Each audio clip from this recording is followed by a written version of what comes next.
Hi, this is Phil Spencer, and you're listening to the Inner Circle Podcast. For the fans, by the fans.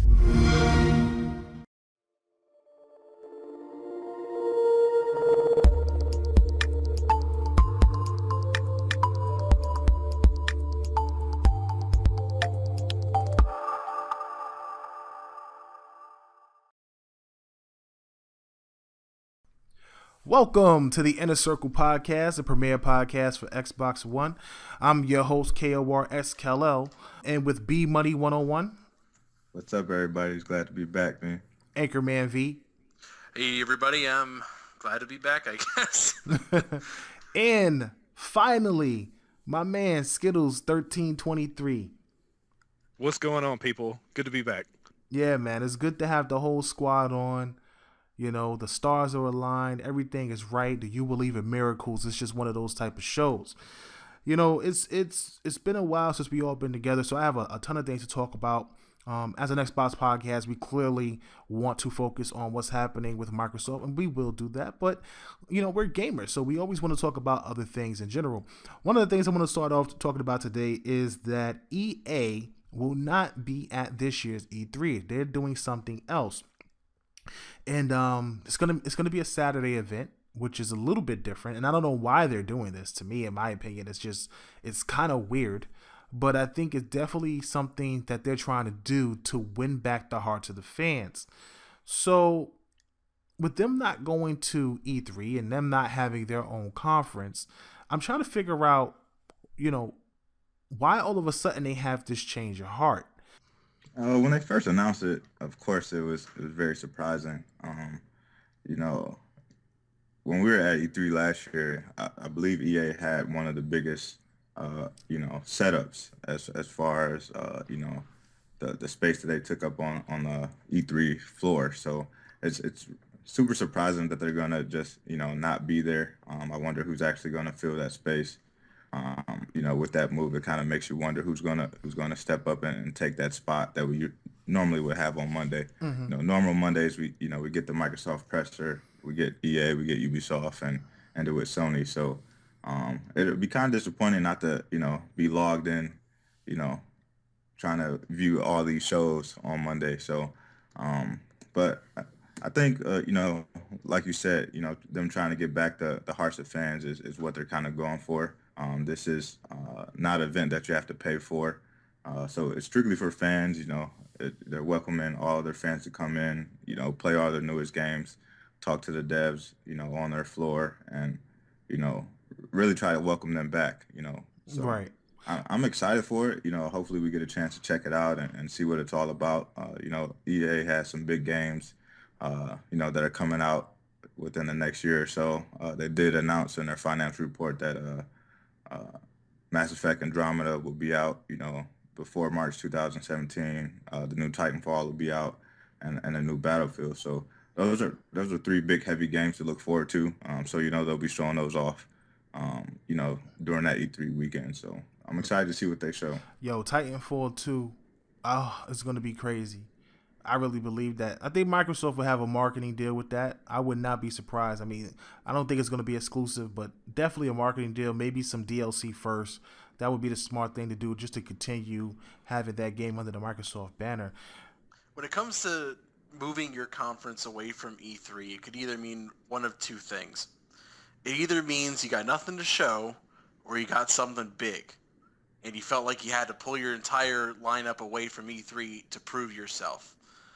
With EA, they've been really doing this big push in order to make themselves look like, hey guys, we still got the life going on in us. We still got what makes us special going on. And amongst the big publishers, where you got Activision that focuses on maybe like 2 or 3 big titles, and you got Ubisoft, which is kind of spread out amongst a bunch of different IPs. EA normally hangs on to their general 5 or 6 IPs. They focus on their sports titles and their battlefields and such. And especially with Unravel, they're trying to say, hey, we still got creativity. We can still make new things. And with E3 in particular, I feel like this could be a moment where they're going to say, guys, We're sorry about the past. We're not the past EA, as we've said every year for the last 5 years. We're not the old EA, but they have an urge to show something new and something interesting. It'll probably be, in all likelihood, maybe one or two new IPs. Show off a little more. Plants vs Zombies comes out this month. They will probably end up showing off Titanfall 2 a good chunk, and probably the next Battlefield. It's about due for another Battlefield. Yeah, that makes sense. I mean, I look at it from this perspective. I think Brandon was saying how if they're not there on Monday, who shows up? Do we have any news on Nintendo? Are they doing a direct, or will they finally be at a conference? They have said that they will be at E3, but they were at E3 last year too. So. That's true. Being at E3 doesn't equate to a conference, though. Right. That's true. That is true. I mean, I don't know, man. I think that Nintendo, maybe they'd be able to slip in there if EA steps out. I can't think of another publisher unless Sega figures out what they want to do with themselves, and try to revive some of their franchises. They're like one of the most disappointing studios to me. Like, they've gone from being this amazing studio with these amazing IPs to just completely disappearing off the face of the planet. It's really disappointing. Skittles, thoughts on EA? I think that this is something that EA should have done a long time ago, because EA's got a hand in a lot of different things. They've got sports titles, they've got racing titles, they've got first-person shooters. When you have a day dedicated to just your conference, where you don't have to worry about time or anything else, you have time to really get everything out there. We know they're going to introduce new sports games. They have annual releases of Madden and all these sports games. We know that they're kind of getting a little bit further out there, like Anchor was saying, with Unravel, kind of showing this creativity that I guess a lot of people have lost faith in, that they don't have anymore. But having an entire day dedicated to just being able to do what you want to do, you don't have to focus so much on the obvious press releases. It's like, yes, we're doing a new Madden. Here's the new stuff. Here's this new IP that we've got, and we're going to take several minutes to kind of show this off to you and go really in depth. And I think that gives them a little bit of leverage, but I think it's something that they've needed to do for a while, because they have lost a lot of fans over the past few years.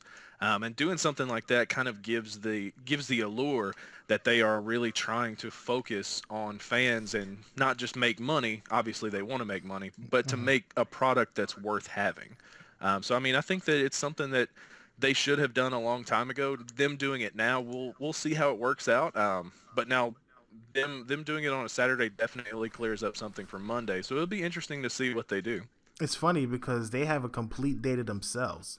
That's Saturday. I don't know anybody else doing anything. Maybe Microsoft may pull another one of those fan type events, but besides that, I don't see anybody else doing anything. And it's funny because, EA, they, like you said, they have so many franchises. People always throw shade on EA like they're a bad publisher.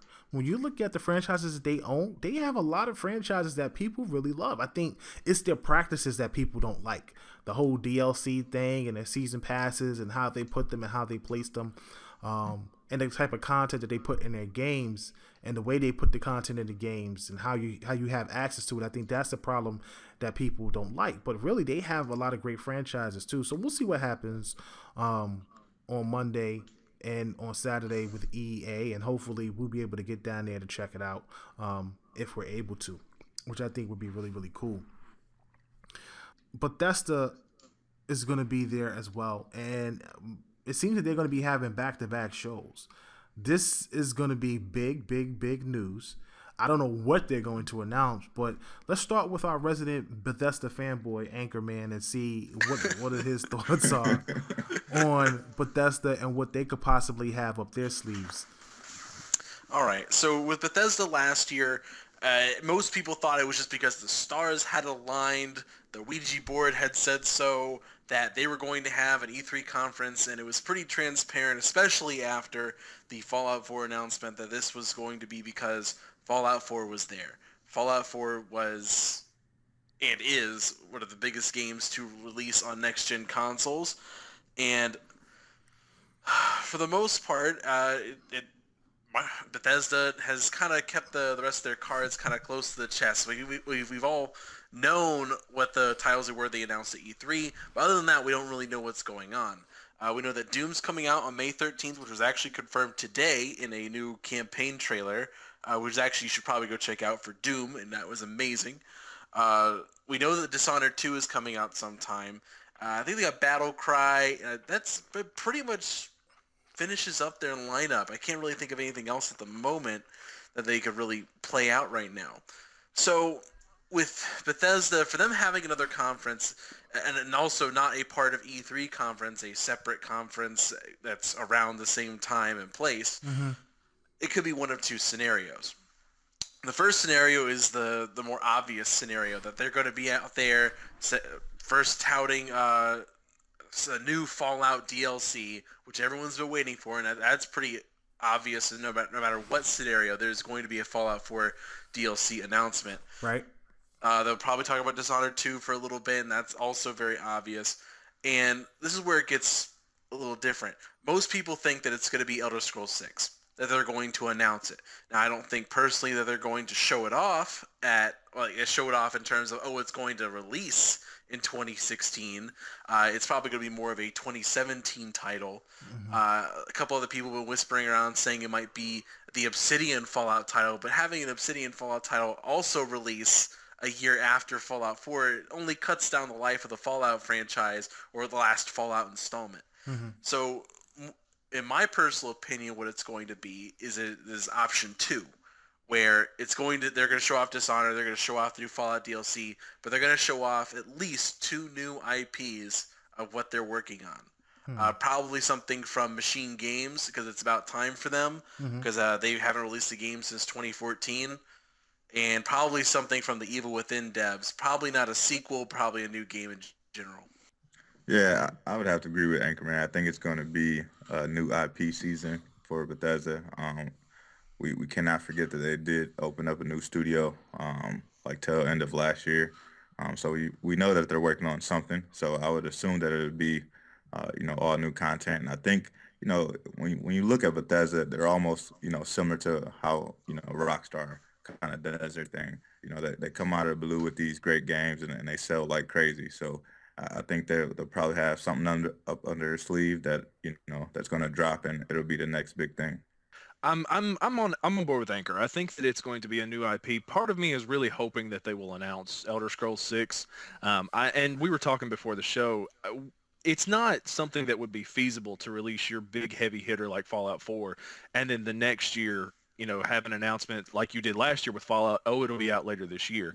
I'm definitely in agreement with Anchor. I think that it will be announced if they do Elder Scrolls 6 this year. If they do announce it, it will be announced, but it won't be out until maybe mid to late 2017. I'm hoping for something new. Bethesda is a fantastic studio, and I love seeing titles come out of their studio. But I'm hoping it's something new, something that we haven't really seen before, and it will give them a chance to kind of flex their wings and really come up with something that is very entertaining and something that we haven't quite seen before. Yeah, man. I mean, look, I'm a Bethesda fanboy, okay? I love what they put out, even though I cannot play Fallout. I don't know what it is about Fallout. I just can't get into it. I tried, though. I really did. I'm a Skyrim, Elder Scrolls guy. That's my game of choice, I guess you could say. So I like that. I'm looking forward to what they have to show. If they have new IPs, I will definitely be watching. I think, some of the best conferences usually are, like Ubisoft, Bethesda. Ubisoft, for some reason, as much as we hate them, they've always impressed at their conferences. They always show us something nice, but then we get the final product and it's not what you really think it is. So, if Bethesda could do something like that, but actually show what they're going to be showing, because just like when they first showed Fallout, everybody was like, oh my God, the graphics of the game look like 360, yada, yada, yada. At least they were honest with their game. They were like, look, this is what you're going to get. It doesn't look like a 360 game, which it didn't. It looked pretty decent. It wasn't the greatest thing ever, but it did look solid. And overall, it's all about the gameplay. It's all about the quality of the game. I think Bethesda's known for having great quality games, great storytelling. And if they have new IPs come in, we are all going to be excited because we know what they can bring to the table. So I'm excited about that. And hopefully we'll be at the conference. We'll be able to check that out as well. Now, you guys mentioned that Monday may be empty. Now we do know that Take-Two just announced their financial report and how well they did with Grand Theft Auto. Mm-hmm. Can you see Take-Two or 2K Rockstar taking that Monday spot? If they did, they would shut the game down. Like, there'd be no point to watch any other conference other than the Take-Two conference. First of all, that means you don't have to worry about seeing. You're gonna wind up seeing them talk about NBA 2K17. That's number one. So we'll see how that does. And then they're gonna turn around. Rockstar will walk out. They'll probably talk about the next Grand Theft Auto, or Nah. yeah. No. It's not the next Grand Theft Auto. Why not? It's gotta be Red Dead Redemption. Well, 2. yeah, that's true. I apologize. You are right It's about gotta that. be Red Dead Redemption. Hold up. also, like, No. They It may announce hold up. GTA story though. Hold up. DLC. It could be. They could announce. Listen, they could do both. They could talk about the next Grand Theft Auto and the next Red Dead. They could do Red Dead at Microsoft conference. That would be a surprise. Only because the problem. Only because the reason why I say that is because Sony had the Grand Theft Auto 5 marketing deal on the PlayStation 4. So if Microsoft can secure the Red Dead marketing deal plus give away Red Dead backwards compatible, that would make sense. The only thing that I think is going to prevent any type of single player DLC is how successful the multiplayer has been for Grand Theft Auto, because they announced, like you said earlier, they announced their numbers, and it's been astronomical how much they made off of just microtransactions from Grand Theft Auto 5. Mm-hmm. I think at this point it would be a poor investment to do any type of single player DLC. I would be the first in line to play it, but the numbers are really leaning towards the multiplayer content. And if you release single player DLC, you might not have those same numbers. So I don't think that they would announce that, but I do think it would maybe be Red Dead Redemption 2 or maybe even Bully 2. They did copyright that a while back. Bully. That is a good game right there. Yeah, but I don't know if Bully is on the same level as those two games to warrant such major attention. Like Bully, don't get me wrong, Bully's a great game, but not in the same role as like a GTA. That's almost like saying Microsoft is announcing Fable, and then you got Halo and Gears. Fable has never been that franchise that was like up there with Halo, Gears, Forza. It's always been that second tier. Though it's a great quality game and it was fun, it's always been that second tier, second class with like Crackdown and whatever other exclusive they may have had at the time back on the 360. I think blatant discrimination against Xbox titles. It's not. I'm keeping it 100. I'm keeping it real though. I'm like being honest. Like, come on, son. When was the last time we heard Fable sold 900? 9 million copies? It doesn't break those type of numbers. But it's a great franchise when done right. Now it can be a phenomenal franchise with what they have going now if they do what they're doing with Fable Legends and make a new Fable, but as of right now, that's not in the works. So I'm just saying that back then on the 360, Fable was a great franchise, but it was more like their Class B type titles. You know what I'm saying? Like on PlayStation, you had like Uncharted, Gran Turismo, God of War, but your Class B titles was like Infamous. You know what I'm saying? Right, exactly. Like you had Infamous, you had these other Class B titles. They were great titles, but they weren't like going to go knock everything out the park. That's how I felt Fable was. Now they could change that this generation if they make another Fable, but rumor is that they're working on something completely different along with Fable Legends. So I don't know, maybe it'll surprise us. But back to what we actually were talking about. Microsoft, if they can step up and get the deal for Red Dead, would be big for them.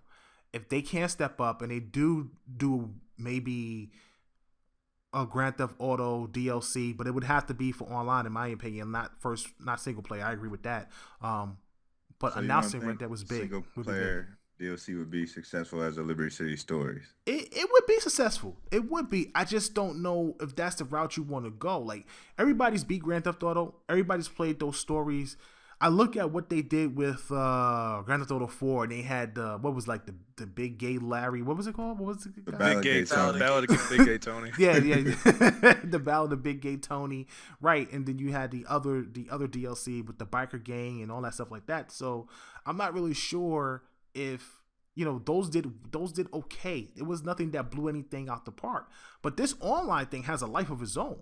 Now, if you put some campaigns into the online and expand on that, I think that would be more successful than going back and putting, side stories into Grand Theft Auto 5. And the Red Dead Redemption announcement would be big because people are super excited for Red Dead, another Red Dead. So I don't know. We'll see what happens, man. Things change all the time. You start getting all these rumors that we get closer to E3, people start talking about, and don't forget, there was just a rumor about them bringing back Republic Commando. Yeah. There was a EA title. That's a big rumor right there, Republic Commando. There's a lot of people out there who's been fiending for Republic Commando. And I prefer that over Battlefront, to be honest. I would prefer that as well. Every day of the week. If they could make that 4-player co-op, I would rock. 4-player co-op online, because it wasn't online. That was the thing that killed the original, Republic Commando, in my opinion. But if they could make that online and you can customize your Stormtrooper, oh my God, or your Commando, or whatever it is, however they want to change it this generation, it would be amazing. I would definitely pick that up. So we all know Microsoft is they're not the greatest console when it comes to Japanese games, and I'm not one for beating a dead horse on a consistent basis. Actually, I am, but still, regardless of that, it seems that there's been some issue with Japanese devs bringing their games over to the Xbox One. In particular, these two companies have been very selective about what they put on the Xbox One. Square Enix and Namco Bandai, or Bandai Namco, however you want to put it. And there's been a ton of games releasing on the PlayStation platform. There's been a few games releasing on the Nintendo platform. But, Microsoft has just really gotten the big ones from Square. And really nothing that I can think of off the top of my head from Bandai Namco. I don't know what's going on with that, but B, what is your thoughts on this? Well, I am kind of a fan of Japanese games. I catch a lot of flack for it sometimes because everybody's like, oh, those games aren't popular or whatever. But I felt like I should just bring the topic to light. When you look at, just the consoles and what they offer as far as games are concerned, if you if you take last year, Bandai Namco released Tales of Systeria, which is, Tales of series, which was, they're a pretty popular series. And, 360 had, I think, 2 Tales games on there, but they haven't had one since then. And Tales of Systeria released on PS4 last year, and Tales of Berseria will be releasing this year, sometime like later this year. And then if you look at just this past week, they had the Digimon story, Cyber Sleuth, released for PS4, but that was not available for the Xbox One.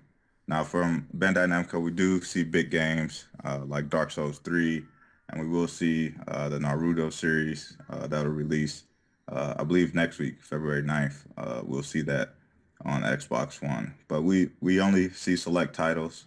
And if you look at Square Enix, we see a lot of the big Western titles like their Hitmans. We see their the Deus Ex games, but we won't see Star Ocean.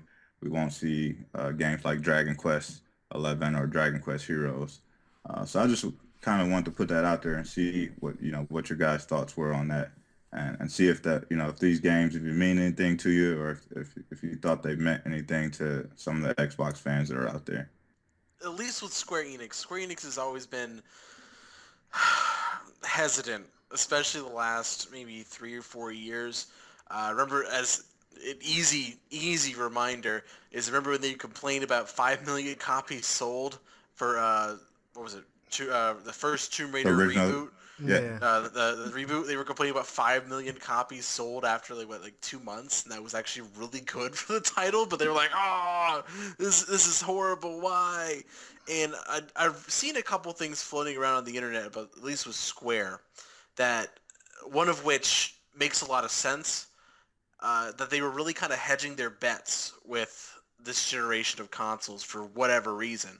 And you could see that in the way that they've released a lot of these titles. Like if you look at Human Revolution, or not Human Revolution, Deus Ex, whatever the next one, Mankind Divided, is that it? Yeah, Mankind Divided. Yeah.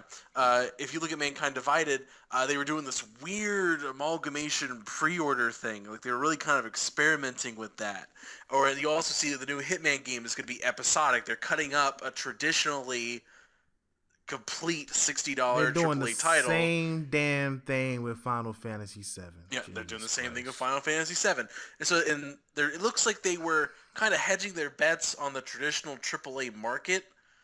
So what it is now is that now they have episodic games, like things that are games that are built for mobile. Little Right. things like that. And Right. I think with Square in this particular case is that they don't want to take any unnecessary risk. And so a lot of the games that are traditionally considered Japanese games aren't going to make it either to the Xbox console, because the Xbox console is a Western console, and right now in Japan it's between the Wii and the PlayStation 4, and if given the choice they're going to develop for the PlayStation 4. It's the better selling console, so it makes sense for them. They're not putting a lot of time and development into these titles, so they're not going to put it on as many platforms as possible.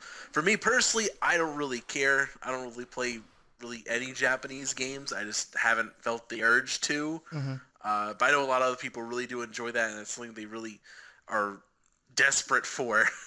And I don't know what else to say to them. Yeah.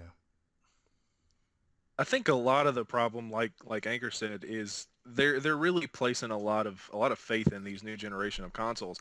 And you saw that when Square Enix re-released Tomb Raider the Definitive Edition, they re-released Sleeping Dogs the Definitive Edition, and those games actually sold better on the next gen consoles than they had on the previous console. But I think a lot of what it is that they put a lot of faith into those titles the first time around with Tomb Raider, with Hitman, with Sleeping Dogs, and that didn't pay off well. And I see why they're making the new Hitman game episodic, because if they break even on episode 1, well, they don't have to do any of the other episodes. And the same thing with Final Fantasy. You know, not that Final Fantasy is not going to sell, but they have this fear that if Final Fantasy doesn't sell and they can count their losses after episode 1, they're not losing as much money. But a lot of the problem is that here in the States, JRPGs have really gotten, just Japanese games in general, have really gotten a bad rap from us here over in the Western culture, because we don't really understand a lot of the culture that is over there.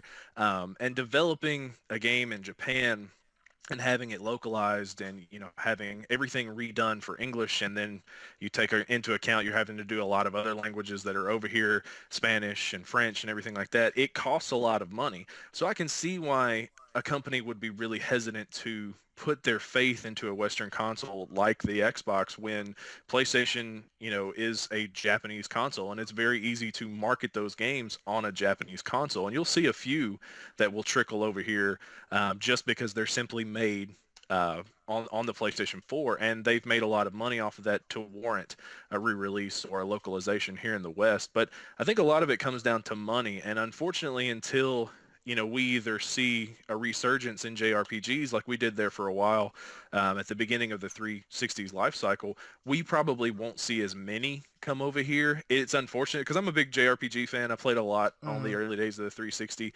Lost Odyssey, Blue Dragon, but I don't think that until they start seeing the numbers, they're actually going to start putting their best foot forward with Western audiences, because it's just too much of a loss for them.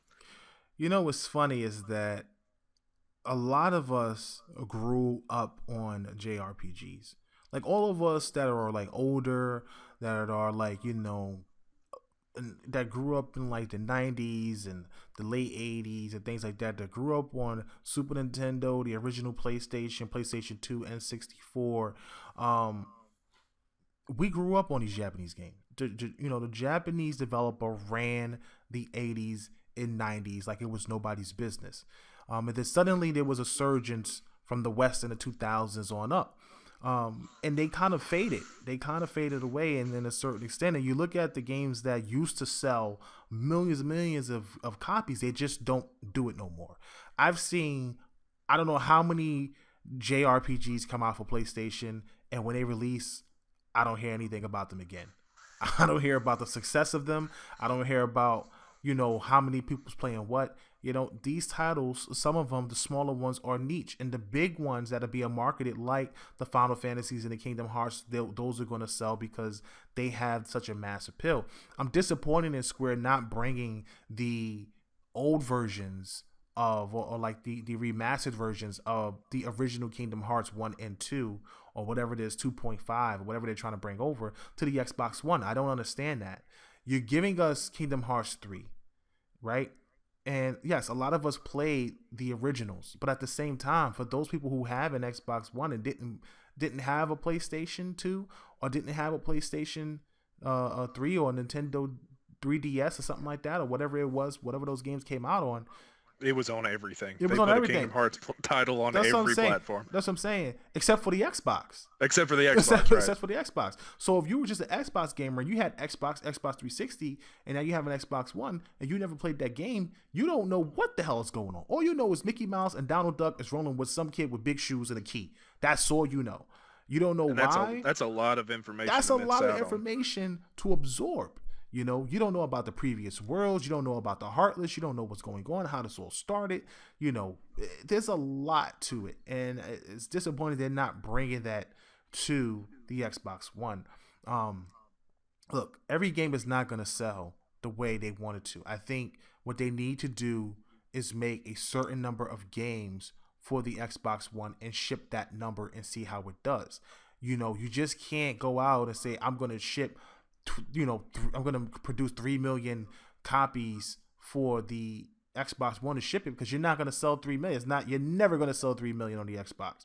It's just not. Today's generation is completely different.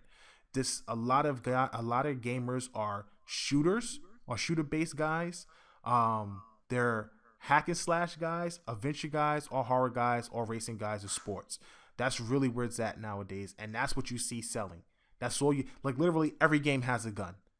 Every game has a gun. Back in the day, every game had a sword, so it's completely different. It's a different time. These guys are really trying to make their comeback. The reason why I think Scalebound may possibly be successful in the Xbox One is because it's giving you the aspect of an action RPG, but it has a Western feel to it. You have dragons in the game. And it can appeal on the Xbox One, and I think pushing it back was a smart thing to do. And you have plenty of time to market that game. All I keep seeing is people really wanting Scalebound, people really wanting games like Quantum Break and things like that. So that's great for Microsoft, so they can market that one Japanese title that they really have, that can really appeal to a lot of people. And I can't stress it enough. Microsoft just needs to make their own studio in Japan. I don't know what they have to do, who they have to talk to, who they have to pay to get a studio built in Japan, and then hire devs for that studio. That's it. They could start out making some smaller titles, some indie games, some indie turn-based JRPGs and little things like that, or action games.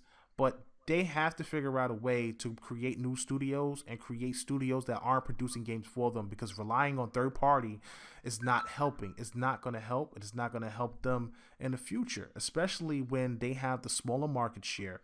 And with them going the way of PC, it may decrease their market share even more with the Xbox One, though their software sales will go up. So it's just only right that they make, I think, a Japanese studio and other studios to compensate for some games that they may not get because, marketing deals and exclusivity with the other platforms. So, that's my opinion on it. Obviously, Bandai Namco, man, I don't even know what they're doing. I have no idea what they're doing or what they're producing. Anything like that besides like fighting games, but I don't see them putting anything on. A matter of fact, I think they said they're not even going to attempt it. Didn't they say that with Tales of Symphonia didn't sell well on the 360? Yeah, that's what they said. And they was like, they won't do it again. They're not even trying to attempt to put anything on Xbox against. They completely just discriminating Xbox, period. So I wouldn't even look for anything from them in the future, unless it's just like a complete, big time AAA multi-plat that is just going to be multi-plat regardless. But some of their smaller niche titles, I wouldn't look for it. I think Microsoft needs to continue to do what they're doing. You got Recore being built by a Japanese dev in a Japanese studio, Scalebound being built by Japanese devs in a Japanese studio. And if they continue to license out their IPs and have these Japanese devs work on it exclusively for them, that might be the right thing to do. And hopefully we can get I can't pronounce his name, Sukigachi-san from Lost Odyssey fame. If we can get him back and the Mistwalker crew back to work on maybe another title or a new title to the Xbox One again, because even though those games didn't sell great, they did sell well. Even for Japanese games on the Xbox 360, they sold well. We can get him to bring something new to the table. Microsoft can have their own exclusive Japanese games that would really just be high quality titles left and right, compared to some smaller ones that may be niche. And I think that'd be the smart thing to do. Focus on AAA. Don't worry about everything else, and the people will come. So recently, we have the KI Season 3 announcement of characters been flushing out lately. And, Season 3 will be coming out this year. They just had a big tournament. It was very successful. KI is on the way up. People are super impressed with it. I've been hearing a lot of things about it. It has some of the best net code when it comes to fighting games on the market. And they just announced this season, obviously, is going to have a lot of guest features. They already started with Rash from Battletoads, and they just announced the Arbiter from Halo. Now, this is going to be insane, in my opinion. I mean, you could do so much with this. It's going to be crazy. People looking for Chief next, but be honest with you, they should not include Chief. Don't even put Chief in the game. I would not put Chief in the game. I wouldn't put any Spartans in the game. Just leave it. Just leave the Arbiter in the game. He fits perfectly with that cast of characters, in my opinion. It's a smart move. They obviously bringing Tusk over from KI2. They already brought in Kim Woo, and they're gonna have some original characters and some more people to bring over. Let's just gauge your guys' opinions real quick. Who do you think they should bring into the KI series? It can be anybody. Obviously, if it's a Xbox, if it's a Microsoft IP type character, then that's fine. But just thinking out of the box from other fighting games, who do you think they could make a deal with to bring other characters into KI? It's kind of hard to say. I grew up on Killer Instinct. I still have my original black cartridge from Super Nintendo. Facts. And my wife, pop it in, every now and then and get busy on it. Mm-hmm. Cinder was one of my favorite characters. Right. But, if thinking of like another fighting game, there's not too many other fighting games that I play besides like Street Fighter and like Tekken. Mm-hmm. I don't think I would really take anybody from there. Maybe Roger from like Tekken, or like the bear character from Tekken. Mm-hmm. But other than that, I really wouldn't. Or maybe King from Tekken would probably be pretty nice. But I really don't want them to add too many like crazy characters, because I think it kind of throws off like the whole feel of like Killer Instinct. Yeah. I think the one character, I want to say his name is Ragnarok or Agnes or something like that. They have a really like super big character from like season 2. Yeah. Like if you play with him, like he's so annoying. Like if you play against people who use him, he takes up like the entire screen. It's hard to get moves off. So don't add any like super crazy characters, but I think they're doing a good job with what they have right now. Gotcha.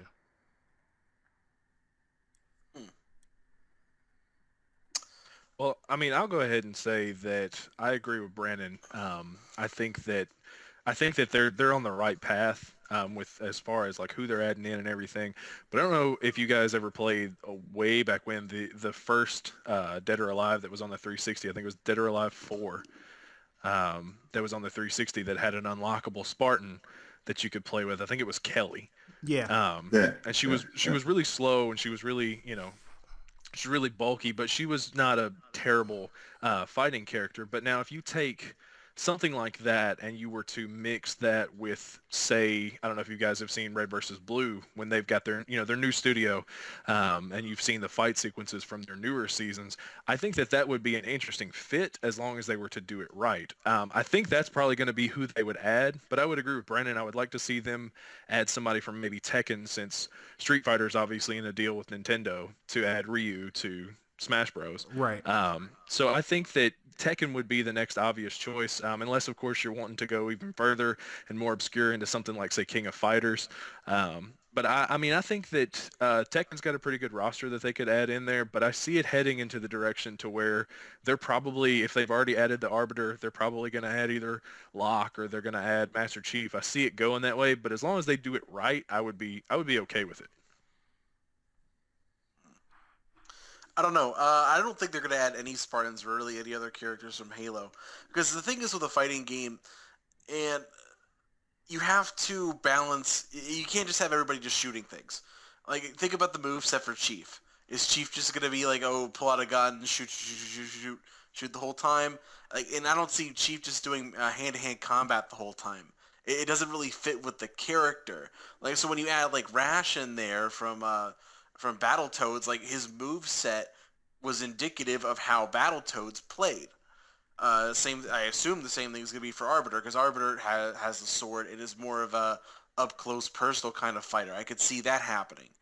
Now, when it comes to a couple other games that could possibly happen, I thought about a lot of them.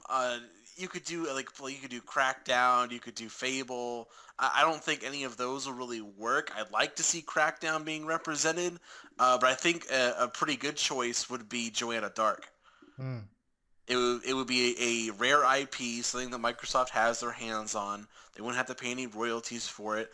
What you could do is you just put her in there, and you have some female representation, and you have a gun-toting martial artist kind of character. And, now that you brought up female characters, it would be sweet if they had Cameo in there. Yo, and that have was her actually change. that was my characters. idea. I was gonna say that next. That was my idea. I had 3 Or since characters. they've got that exclusive deal with Tomb Raider, they could add Lara Croft in there. That would be cool. I would be interested to see that. It would be interesting, but I think that Cameo. You remember when we used to play the original KI? The original Spinal. When you used to do combos with him, he would copy the moves of other people. And he would actually, he would transform into a black and white character of that person and do that person's moves. Imagine if Cambeo's whole move set was based on the different transformations she can go into. 1 minute she's the plant boxing you down. The next minute she hits you with the combo where you're slipping because of water, and then she turns into a dragon and flames you down with fire. That would just be amazing to see these transformations happening in like a combination sequence. Back and forth and things like that. And then meanwhile, she's bouncing back and forth. She got, she's a fairy, but she can fly. She has wings. You make her look a little bit more adultish, not like the rare character that we see on the original game, but actually change her into a more realistic type character and have her be able to transform to these different animals that she control. That would be so sick. I thought that would be slick. The other 2 characters I thought would be really dope to put in are Dimitri from Darkstalkers or Felicia from Darkstalkers. Yeah, those are Felicia's 2 a good character. Those would be 2 really slick characters that you can fit in there. A vampire character would fit in perfectly. That's something that I don't see them having. You have a ghost in there. You you have werewolves, so adding a vampire would be actually perfect if they wanted to do that. That would actually make complete sense. Felicia being kind of like a cat female type character would be really slick as well. Her going against Orchid with her her golden panther would be pretty dope, I think, if they added something like that. And my personal pick would be Bruce Leroy from The Last Dragon. I don't care what nobody says. To me, if they could figure out a way to get the licensing and create this character, he would literally be like Fei Long. You know what I'm saying? He would kind of be like that Bruce Lee character in the game, but then he has the glow ability. So, so when he gets the glow, I know some of you might not know what I'm talking about, but he gets the glow and it's his power up, and like you see with all the particle effects that happens in Killer Instinct, it would just be amazing to see this golden glow over this character and he's just going ham on whoever's in front of him. It would be really, really dope. But at the same time, you want to try to not go too extravagant. So I probably would stick with the Darkstalker characters and bring one of those guys in.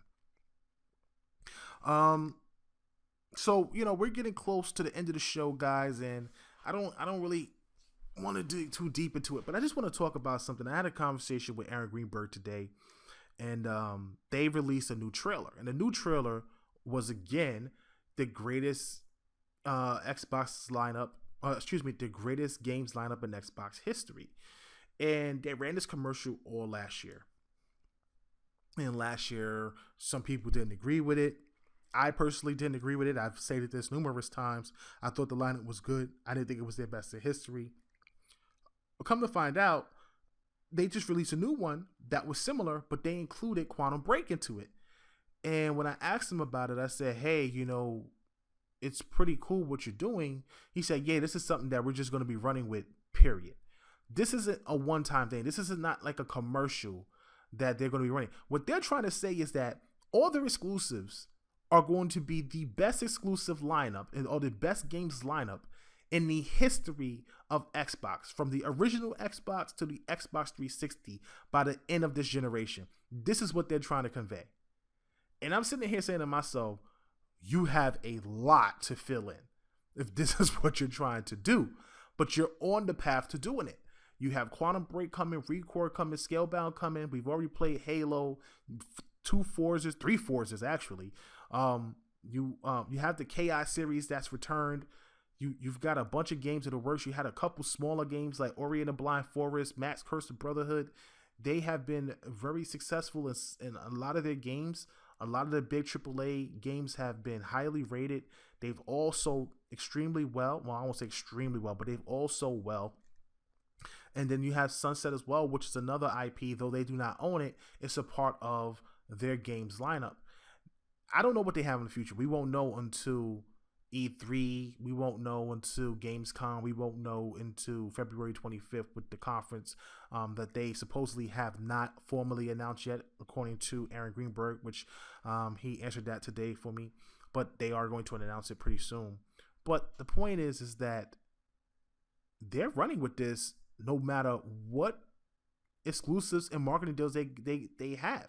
They're going to put it and say it's the greatest lineup in Xbox history. So this is going to be crazy. I'm really hyped about it.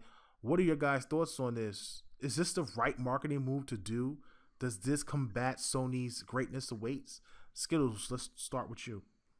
I think it's a fantastic marketing ploy as long as they can keep that going and it actually be truthful. The thing with them saying that it's the greatest games lineup in Xbox history, they have to make good on that promise, and they have to deliver good quality titles. They don't necessarily have to be AAA titles, but they do have to continue to deliver fantastic titles every time they come out with something new. We were talking earlier, or you were talking earlier, about a lot of the games that they've released thus far just on the Xbox One, and it's got a really solid lineup as far as what you can actually venture into. You've got first-person shooters, you've got platformers, you've got action-adventure games, and I think as long as they can continue to market it like that and actually stay true to that, it will combat Sony's greatness awaits, definitely. Mm-hmm. But they're going to have to deliver on it, and they're going to have to make good on that promise. And I think that they're on the right path, especially with Quantum Break. I'm really interested to see how that TV show video game go back and forth is really going to work. But if they can get the titles out there, they're good quality titles, and they can actually sell those titles well, I think that they're definitely in a fantastic direction with that marketing ploy. Yeah, I think it's good marketing. A+ to Aaron Greeny over there, head of marketing over there. So they're doing what they have to do. They've kind of getting away from the whole console war thing. They're not really going after that. They just want to be the best that they can be. And if putting their best lineup out there is what they have to do, that's what they're going to do. I applaud them for it. Like you guys said, they've released some great titles thus far, but they definitely have to back it up. They can't be a one-hit wonder. If this is going to be the greatest lineup, the next year has to top the previous year. So, we got to see what we get next year. We know we got some great games coming out this year. We know Scalebound is hitting next year. So, as long as they keep them coming, I think they can stay true to, what they're saying, but they got to keep them coming. Mm-hmm. I don't know. When it comes down to marketing, it's with Microsoft, you have to look where they are with the Xbox. Right now, we've hit the stride where 2014 was the debut year that people were going to get used to the console and that kind of thing. And 2015 was, for Microsoft, the turnaround year. Right. Okay, we got everything going. We're doing everything right. Let's see if we can turn this ship around. And now we're on the long haul course. And so I understand why they've said this is the long-term greatest lineup in Xbox history, or the greatest Xbox games lineup of all time. Yeah. And I understand why they're saying that. And it makes sense for a long-term marketing plan. But again, like Skittles said, you got to back it up. Mm-hmm. Like, there's no room for error in this. And one big thing that will define Xbox more than anything else is they can't delay games. Mm-hmm. They can't be doing these like really big delays all of a sudden. They can't say coming to you in 2016 or spring 2016, then delay to 2017 once 2016 hits. Like you gotta have it down to the wire. No, don't announce the game unless it's ready, or unless you got a release date in hand. Don't announce a release date unless you're ready to commit to it. Things along those lines. If they can show consistency that when Microsoft says something is going to happen, by golly, that thing's going to happen. Right. If they could do that along with the greatest lineup, I think they'll be set for the long run. But again, like Skittles said earlier, they got to prove it. They got to back up the marketing with action. Right. I don't know what they have in store. I've been talking about these new IPs the last couple of weeks.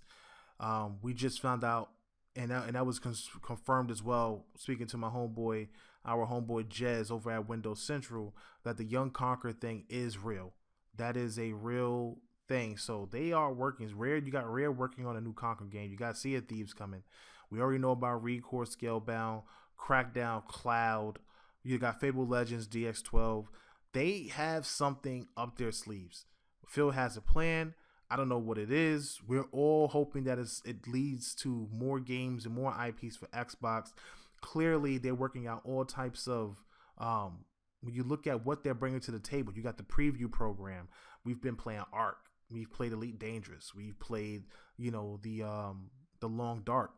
Next, I don't know when, but I know Solar's Project is the next preview game to hit Xbox One. They are working out some amazing deals. They got amazing marketing deals. They count all of these marketing deals, even these third-party games, these marketing deals that they have, they count all of that in their greatest lineup, not just the exclusives. When you look at the commercial, they're showing you Tomb Raider, Halo, Forza, they showing you Crackdown, Quantum Break, Fallout. They show Mirror's Edge, Catalyst. They show Doom.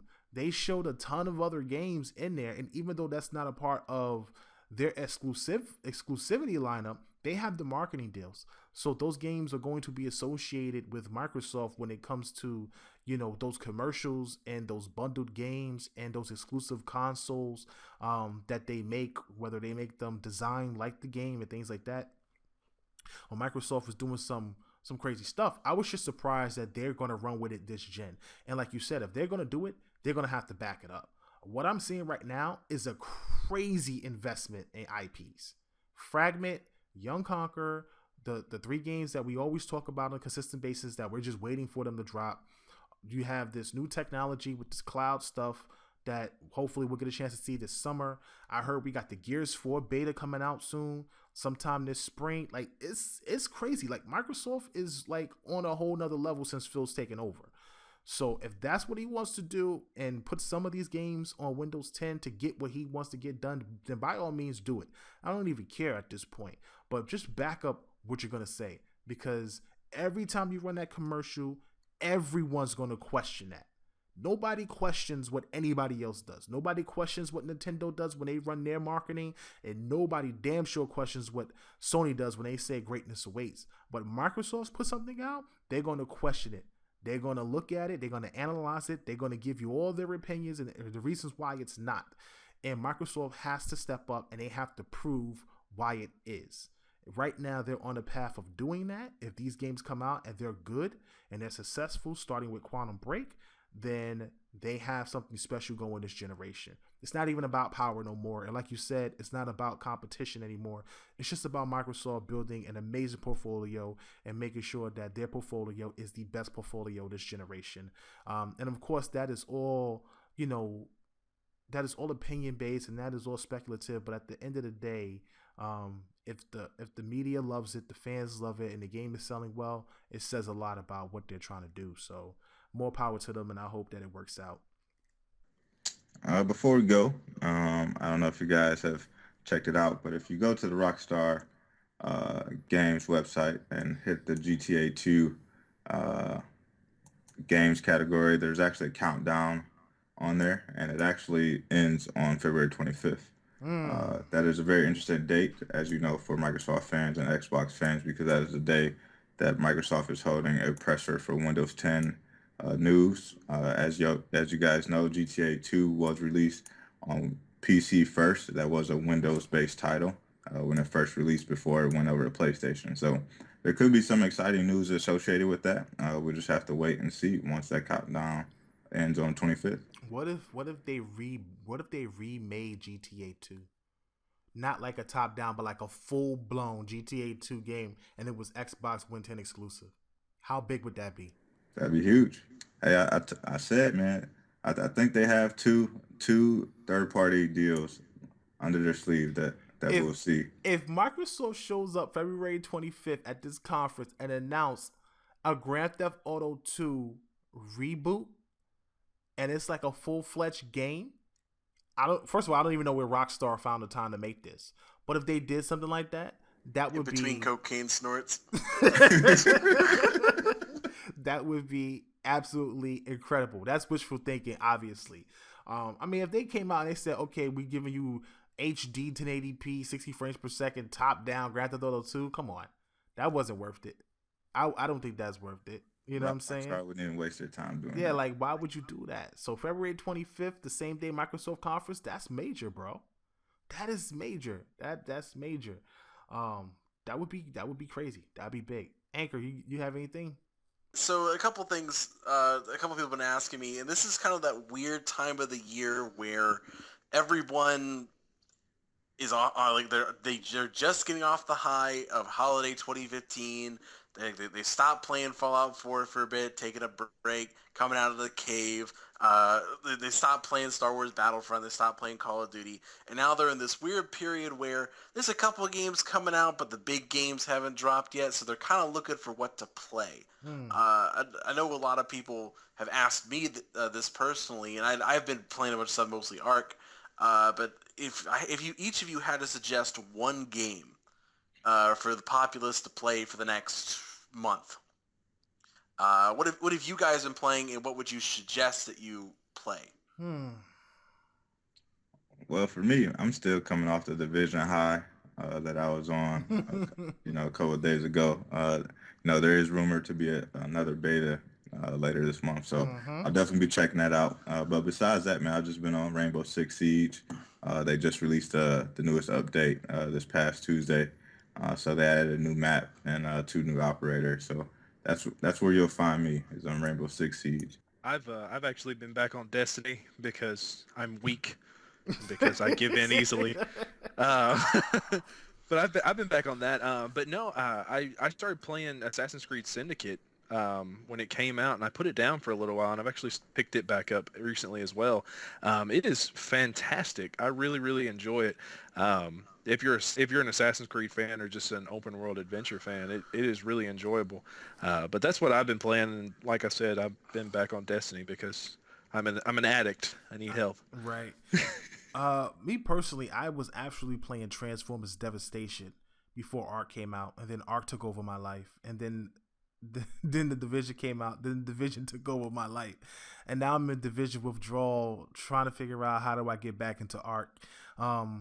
I played the Unravel trial today. I just want to comment on Unravel real quick. Unravel is a beautiful game. and I applaud EA's effort into the indie space. The game is boring. The game is so boring. Like literally, it's boring. It just feels boring. It's fun, like playing a game, but it's like it's like a puzzle game. How is it fun and boring at the same time? Because what it is, it's like, I'll tell you why. Because it's like you're like a yarn character, so you do like all these jumps and swings and lassos and like you know like you're going through like this course kind of, but you're not really accomplishing anything but collecting memories. It's boring. It's like you know what? I don't even know what the story's about, but I feel like it's about an old woman who has dementia, and you're a piece of yarn trying to get her memories back. I literally have no idea what the story is, but this is how I feel. What the story is, just playing the trial so far. I'm into games like that, so I really can't knock it. It just seems so boring to me. But check it out. for me, when I get back, I'm probably going to get back at the Transformers Devastation. And I recommend, I don't know, man. I got so many games, bro. I couldn't tell you, be honest with you. I got a ton of games that I backlogged that I need to get into and start playing. Yeah. I have a ton. For me personally, I've been playing Ark a lot, and I'm getting to that point where I'm going to wait for the official release because I put so much time into it. And I'm like, all right, I've had my fill for a bit. I'm going to wait for the official release. I had the same situation with Elite Dangerous. Like, I played for like 50 hours. I said, all right, I'm good, and stop. And then when the official release comes out, go back into binging it, the complete game. Now, right now, I was at this weird point, and so I started playing Alien Isolation, which I picked up over the holiday break. It was for like $10. It got all the DLC. It was a great deal. So I started playing it, and it is absolutely terrifying. I haven't had a single pop scare, but I am so scared. And like I love the Alien movie. I love the first one, and it picks up right after that one, and so I'm like really excited, and I'm so it feels just like the movie, and I'm terrified, and I haven't even met the alien yet. I don't even know what I'm gonna do. Crazy. Just wait. It gets worse. Just wait. It gets worse. Hey, you know what I recommend? I recommend picking up Dying Light again. They just put out a ton of DLC. Yeah, I'm waiting on that new one to drop. A ton of new stuff that they got coming out, and they improved. I think they improved the graphics too. Yeah, everyone gets the updated version, but I don't think it's yet. I think what is it? There's some date. It's on the 9th. Yeah, it's on the 9th. Yeah, pick up Dying Light, man. And it's co-op, so you don't have to be scared like me. I'd be scared to play a game by myself. I don't like horror games. That was a fun game. That was a fun game. Yeah, just going through my library real quick and just looking at a few things. Yeah, I definitely recommend that. Or maybe even the Telltale games. I was playing GOT, and was really getting into that as well. I didn't play Life is Strange either. I know Skittles is a big Life is Strange fanboy. So man, I preach that game, dude. I love it. They're coming out with a season 2 for it as well. So yeah, whenever they release that, if you haven't played the first one, you need to play it. It's fantastic. Yeah. And of course, Neverwinter has their DLC dropping. So if you're into MMOs, that's a great game to pick up. As well as Banner Saga just dropped too. That was a free game that they just released, which is a great strategy game if you're into those. So man, yeah, there's a couple games out there you can pick up and play that'll hold you down for a while until we get to February and see what Microsoft is talking about for next month. Yeah.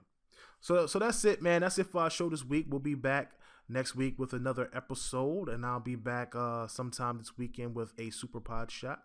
I want you guys to keep it locked. Make sure you're going on over to ticgn.com and sign up for your Xbox One news and your content.